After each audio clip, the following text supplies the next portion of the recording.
Ariel Helwani in Houston, gearing up for UFC 136 alongside Maynard, who meets Frankie Edgar for the UFC lightweight title this Saturday night live on pay-per-view. And first things first, Gray, I like the hair. A little longer than usual. Any significance behind this? Any significance behind it? No, I was kind of telling all of them that Clay Guida was doing good. He had the hair. Ben Henderson was doing good. And so I thought I might try it out, check if it might help my MMA skills. So does this mean that you're going to let it grow like all the way to your shoulders? Yeah, Wow. I'm thinking beard too. Really? I like the beard. That's yeah. No, long beard. Right. Yeah, so we'll see. For those that didn't see it, do you mind just showing it off to the people? There it is. Look The at that. flow.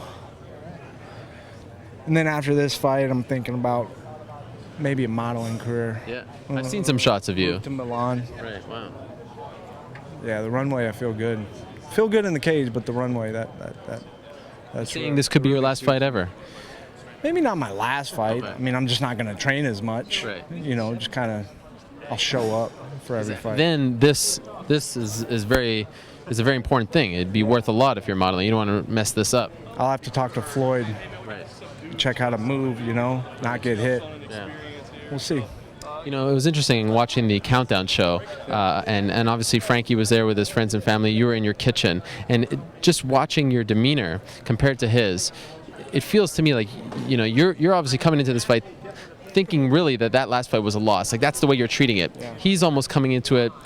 He got a moral victory. Like, he's kind of happy about the way things turned out. Is that sort of your sense of where he's at and where you are at going into this fight?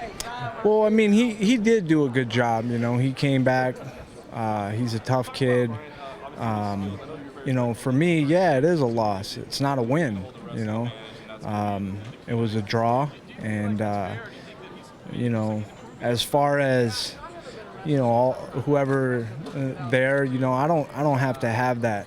You know, I know, you know, who I am and how it was and you know, it's me in the cage. It's not whoever else. You know, I'm the one who will fight. So, you know, that's how I feel. Do you walk into this fight with a chip on your shoulder? I mean, you know, of course I got a chip on my shoulder. It's, you know, I train to win. You know, I put a lot into this sport, put a lot of time. I put everything I have into this sport, you know, and that's the main thing, is I'm here to win. Everything else, you know, it has to be after that. Has to be, you know. So, you know, I do have a chip on my shoulder. That's all right for me. Frankie says he's not losing focus, but he's obviously tired of thinking and talking about you. Do you feel the same way? If you asked me before the January 1st fight, yeah, I might tell you that, but the draw, you know, it's got me to the point to where I would go up against him 100 more times if I could, just to prove I can beat him 100 more times. Do you believe in the theory that in fight sports, there are guys who just have the other guy's number? You know what I mean? Like, a guy could be undefeated, but there's just one guy out there that's always better than him, that'll always beat him. And I wonder if you believe that that's the case between you and Frankie.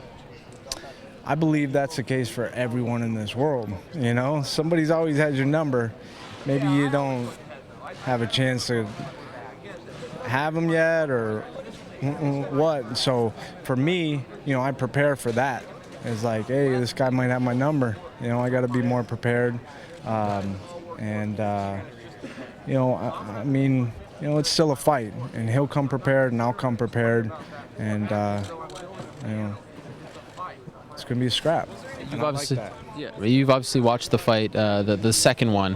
What do you think you ultimately did wrong in rounds 2 and 5? You know, some of those you may have won, but that you weren't able to dominate him like you did in rounds 1. Round 1, I mean, obviously I caught him, you know, and I capitalized. I tried to, and I threw all I had at him. I got kind of sloppy. I got careless, and you got to be a little bit more calm, accurate.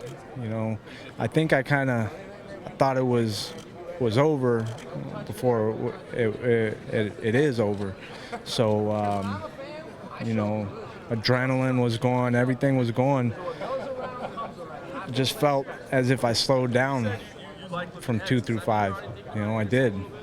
And it could have been the adrenaline. It could have been, you know, I got kind of tired. Either way, it's a fight. It isn't an excuse. And, you know, I just have to learn from it. In your opinion, is the key to beating Frankie to steal your nickname, to bully him, to keep it close, to rough him up? You are obviously much bigger than he is. He walks around at 160. So is that what you think you need to do, as opposed to trying to get into a boxing match with him, to make this a dirty fight, so to speak? Yeah, that's a good game plan. Thank you.